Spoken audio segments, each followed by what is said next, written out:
Joining us now is Rabbi Angela Buchdahl. She's the senior rabbi at Central Synagogue right here in New York City. Rabbi Buchdahl, we're very glad you're here. You know, I've heard you say what he just said at the end of the piece, that this is so much bigger than Kanye, that we really should take the spotlight off of Kanye, but he does have a big platform, so we have to say something, don't you think? Well, it is much bigger than Kanye, but let's start with the fact that Kanye is big.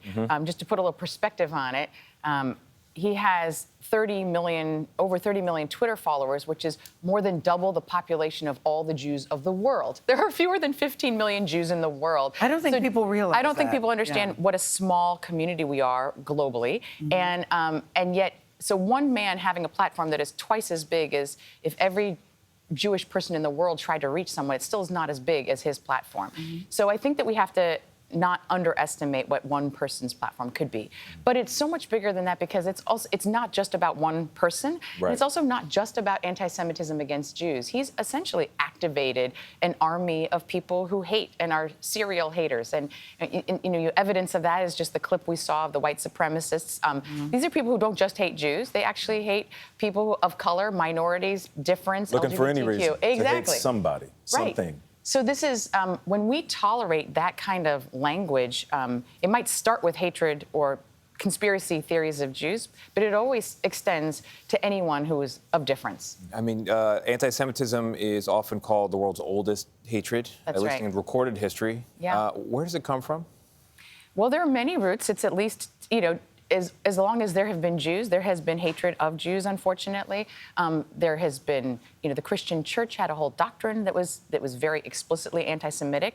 And throughout all the generations and ages, there have been ways that this has morphed and evolved. It's very resilient, this hatred. It is very resilient. However, there are some like foundational principles that have kind of remained the same and just sort of have different permutations, issues of, you know, kind of bloodthirst, of Jewish greed, of conspiracy theory, that Jews kind of control and run everything. So back in the day, it was about banks. Now it's about the media. So it morphs and changes, but some principles of basically that the world's problems can be blamed on the Jews. And population of just 15 That's the million. bottom line. A population of just 15 million people. Yeah. Right. And I'm glad you brought that up because one of those tropes or narratives is the control of Hollywood or media or banks and money pulling strings behind the scenes. For those who might not understand that are sitting at home saying, well, if you have power, what's the big deal about it? Why is that such a bad thing for those who don't understand that narrative? First of all, it puts Jews in a terrible situation and a catch-22, as my friend Yair Rosenblum said, that you know, if we do nothing, we let this go unchecked. If we actually say something and something happens, like Adidas drops him, drops Ye, then they say, look, see how told you Jews, so. look at how powerful the Jews are. They can drop and make Adidas lose $250 million.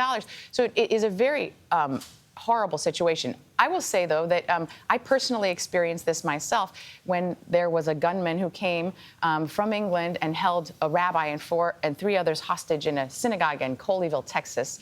I received a phone call from the terrorist saying, you Jews are influential and powerful, and I need you to get this prisoner out of federal prison. And I said, I don't have that power. He said, oh, of course you do. You run a large synagogue in New York. So that just is to tell you that, like, one man's craziness, but it's not just one man. He has been fed this in a system of anti-Semitic rhetoric.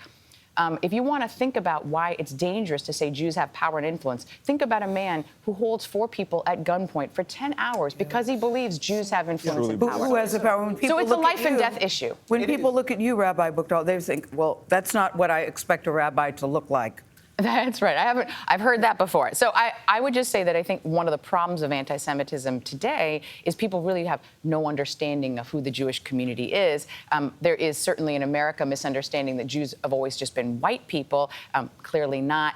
And that's actually not been who the Jewish community has been historically over, you know, millennia. Yeah. And so I think that part of this is about educating ourselves about who we are, but part of this is also about just rhetoric that wants to put Jews into a particular box. Did it bother you that companies seem to take they took several weeks to decide that they're going to disengage from him? Does that send a message to you?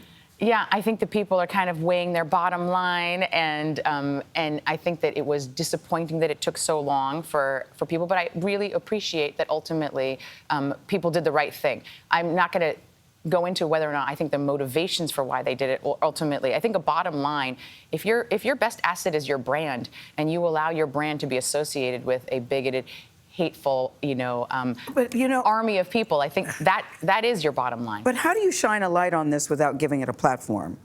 That's what I struggle with. I would say shine a light on the anti-Semitism, Yes. shine a light on the anti-Semitism, and don't shine it on the anti-Semite, because that actually gives more oxygen. So don't give Kanye more interviews. He just uses it as a platform to spew more hate, and it gives him, it is the oxygen that feeds that fire and all his army of followers. I think what you do is you actually talk about the anti-Semitic rhetoric, and you point it out, you condemn it, but actually don't give so much attention to the person who's saying it. And That's offer really solutions. Well, we're glad you were Offer here. solutions. Thank you. We were glad you're here to give it the appropriate amount of Thank you. attention and the right. I appreciate you doing it. Rabbi Angela Buchdahl, thank you very much. Appreciate it.